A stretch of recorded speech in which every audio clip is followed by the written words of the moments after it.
Teatro dienos išvakarėse visų mylimo ir gerbiamo miesto garbės piliečio maestro Juozo Miltinio vardas ir jo kūryba vėl pagerbta gražia akcija, kurią jau 3 metai organizuoja dabar jau Juozo Miltinio vardo gimnazijos gimnazistai ir jų mokytojas, aktorius bei režisierius Vidmantas Fialkauskas.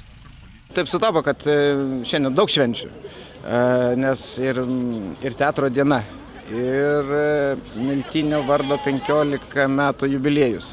Ir šiandien gavome oficialiai, bus patvirtintas Miltinio gimnazijos vardas.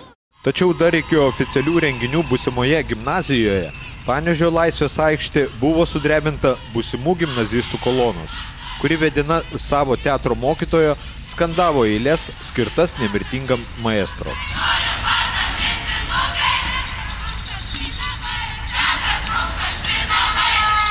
Atžygiavę prie Juozo Miltinio paminklo, taip vadinami miltinukai, atliko specialiai šiai dienai sukurtą dainą su modernios choreografijos elementais.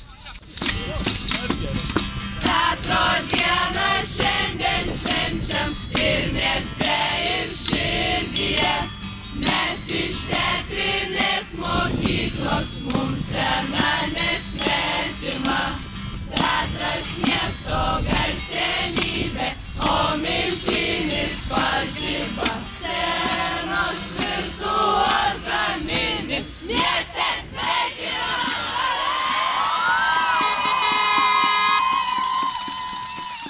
Kaip kilo mintis, kaip sugalvojat, kodėl pasirinko tą melodiją ir kas sugalvojo žodžius?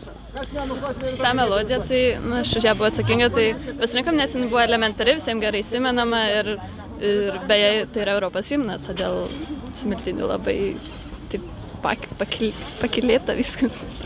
O žodžius? Žodžius taip, aš kūriau. Ir kažkokio reikėjo įkvėpimo, kaip tas viskas prasidėjo? Tiesiog mes, kadangi esame iš Miltinio mokyklos ir daug apie jį kalbame, renkamės, organizuojame įvairius renginius, todėl nusprendžiau, kad verta yra pagerbti tokį maestro ir tiesiog man buvo garbė galbūt tokius žodžius sukurti. Ar sunku buvo kurti? Ne, iš tikrųjų, nes vis tiek, kadangi esu savo mokyklos atstovė, labai džiaugiuosi, kad galėjau taip prisidėti. Po to Miltinukų laukia ritualas, kurį Vidmanto mokiniai atlieka jau 3 metus iš eilės. Šis ritualas susijęs su legenda, kuri atsirado kartu su paminklo atsiradimu. Jis skelbia, kad Miltinis atsimerks tik tokiam pat genijui kaip jis. Bet patikrinti tai galima tik vienu būdu – nuvalant jam batus. Miltinis atsimerks ir pasižiūrės, kas čia toks išdrįso prisiliesti prie jo dulkių. Turbūt, kurios irgi genialios kaip ir jis pats. Ir manau, kad yra didelė garbė mums sužaisti šitą nusilenkimą prieš šitą genijų. Nedažnai tai darom, nes yra žmonių didesnių už mus. Yra žmonių talentingesnių už mus.